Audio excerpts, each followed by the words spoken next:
बोलिए सियावर रामचंद्र की जय।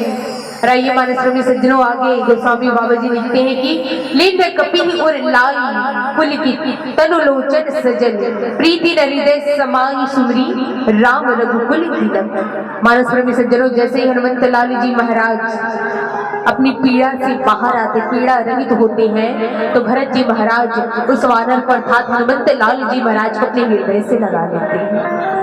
देखिए कितना सुंदर दृश्य, दोनों ही राम की भक्त हैं और आज ऐसे राम भक्त भाइयों में कितना सुंदर भेंट अपने हृदय से लगा करके अश्रों की धारा बह रही है। कितना करुण रस यहाँ पर देखने को मिलता है, कितना प्रेम है दोनों ही हनुमान जी और भैया भरत का प्रेम देखिए, अगाध प्रेम देखिए भगवान रामचंद्र जी के प्रति। भगवान रामचंद्र जी के काज के लिए हनुमान जी निकले और आज भैया भरत जी उस काज में एक और हाथ डाल रहे हैं। भैया भरत जी हनुमान जी को देख करके हृदय से लगा लेते हैं। क्या हुआ यदि मैं भैया से इस प्रकार से गले नहीं लग पा रहा हूँ, कम से कम उनके दूध से हनुमान जी जैसे राम काज के लिए निकले हैं, जिनका जीवन राम काज के लिए बना है, आज भैया भरत जी महाराज जो है हनुमान जी को अपने हृदय से लगा लेते हैं। हृदय से लगाने के पश्चात भैया भरत जी हनुमान जी से कहने लगते कि हे भाई, मुझे विस्तार से मुझे कथा बताइए कि कैसे है मेरे भैया रामचंद्र जी, मेरी भाभी माँ कैसी है, मेरा भाई, मेरा छोटा भाई अनुज, मेरा लक्ष्मण कैसा है, कुशल है कि नहीं, ठीक तो है ना वो लोग। बड़ी जाहिर सी बात है, इतने सालों पश्चात आप यदि अपने खोए हुए बेटे को यदि उसकी मिलने की उम्मीद आपको मिल जाए तो आप बड़ी प्रसन्न हो जाएगी, आप रोने लगोगे। इसी प्रकार से भैया भरत जी का अगाध प्रेम तो है ही, धर्म मित्रता समर्पण का प्रतीक माने जाते हैं भैया भरत जी। आज ऐसे भैया भरत जी हनुमान जी को पूछ रहे हैं कि मेरे प्रभु राम, मेरी भाभी माँ सीता और मेरा छोटा भाई अनुज कुशल पूर्वक है या नहीं, वन की उनकी यात्रा कैसे कट रही है। भैया भरत जी कैसे वचनों को सुन करके हनुमान जी की भी आंखों से शोक की धारा बह रही है कि मैं किस प्रकार से प्रभु राम की पीड़ा को बताऊं, मैं कैसे बताऊं भैया भरत को कि वन में माता सीता जी का हरण हो गया, कैसे बताऊं। अपने हृदय में धारण करके संक्षिप्त में बहुत कम शब्दों में हनुमान जी भैया भरत जी को पूरी कथा बताते हैं। सत्संग चलता है कुछ क्षण के लिए।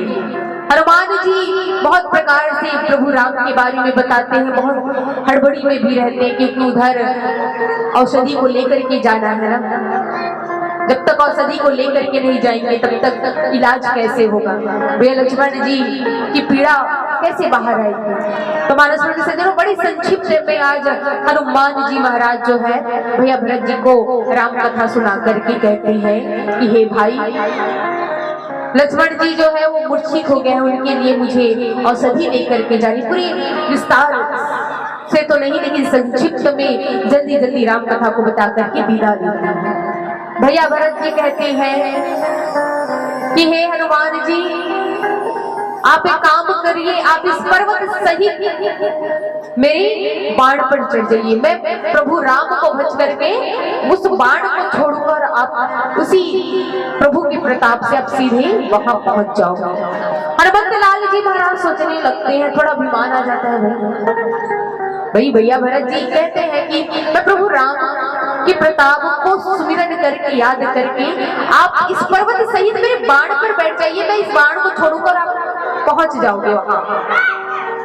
हनुमान जी को थोड़ा अभिमान हो जाता, कहते हैं कि मनी मन विचार करते कि अरे मैं इतना विशाल शरीर और ये पर्वत भी मेरे बोझ को क्या ये भरत का बाण जो है वो सह पाए।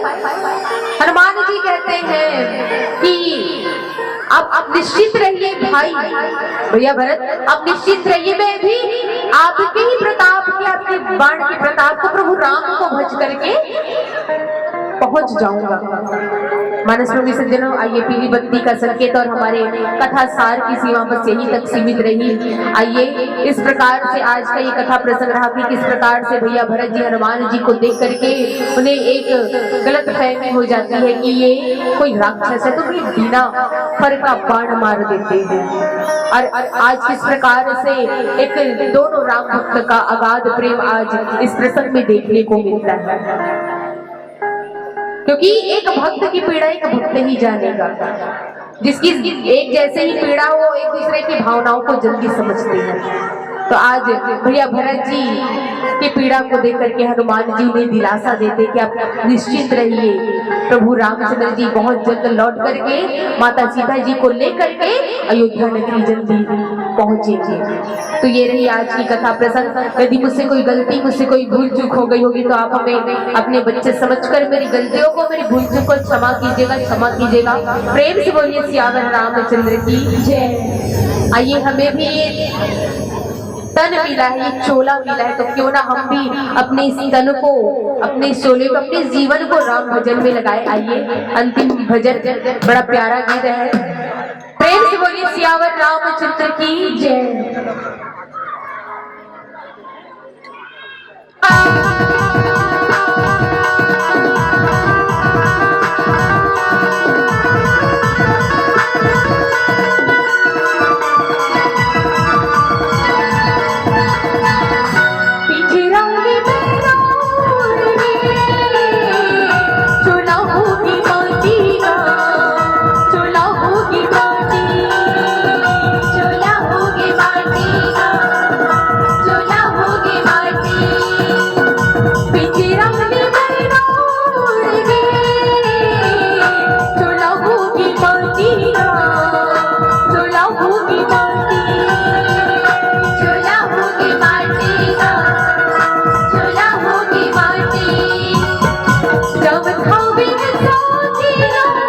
जग छोड़ सब छकीला न सकीना साथी